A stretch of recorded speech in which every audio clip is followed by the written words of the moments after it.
Welcome back everyone. Today's video is all about saving versus investing.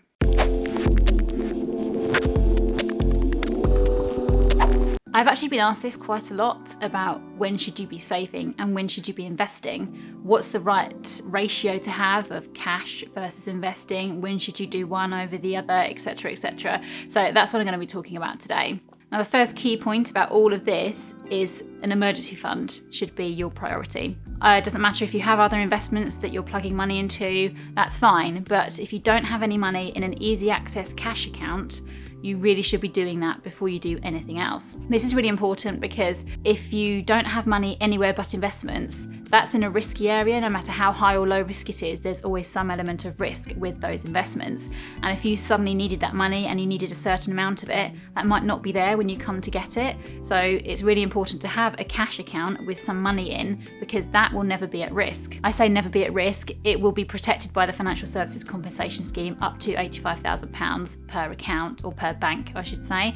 But really, if you've got that sort of cash level sitting in a bank, you should be looking elsewhere to put that money. I've spoken about emergency funds before, and really they're to make sure you've got money set aside. So just in case your boiler blows up, or you have to carry out a really expensive service on your car, or you get made redundant, or you can't work for whatever reason. Even if you have protection policies in place, they'll generally have a deferred period of say 3 to 6 months. So you can claim them, but they won't start paying out until you've been out of work for 3 or 6 months. And you need to make sure you can get by before that comes into payment. So that's why I suggest having a 3 to 6 months worth of your income saved as an emergency fund in a cash account. Now, I know a lot of you are going to say, but interest rates are so low, what's the point in having my money in a cash account? That's not the point of an emergency fund. It's not to get you a return, it's not to get you money back, it's just to have a cash account there that's easy access when you need it. There's no risk element to it, and it's financially protected. So you can dip into it when you need to, and there's no element of risk with it. Once you have 3 to 6 months of your income saved in an emergency savings account, then you can look to start investing if that's something you're interested in. Now, investing comes with the option of where do you invest, what do you invest in, what product, what funds, all that sort of thing. And that's really where an IFA can help you out.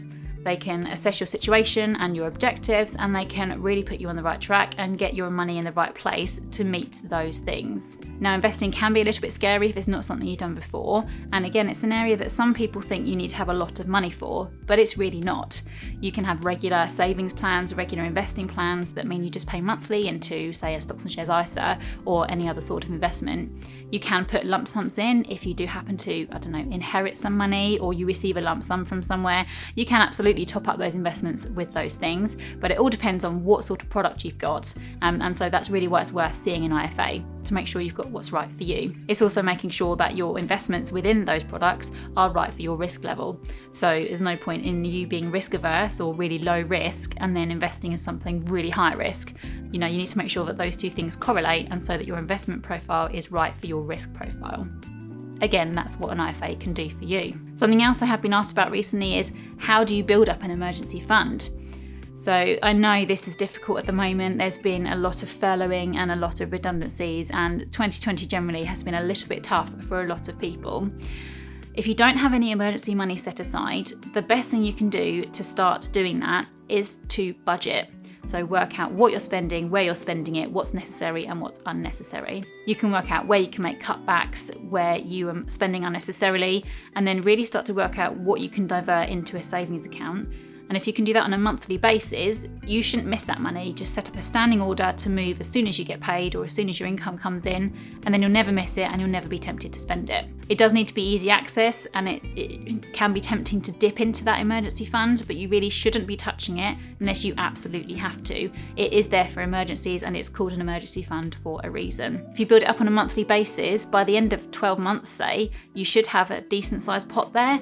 Even if you're putting aside £10 a month, £20 a month, whatever you can afford to put by, that will slowly build up.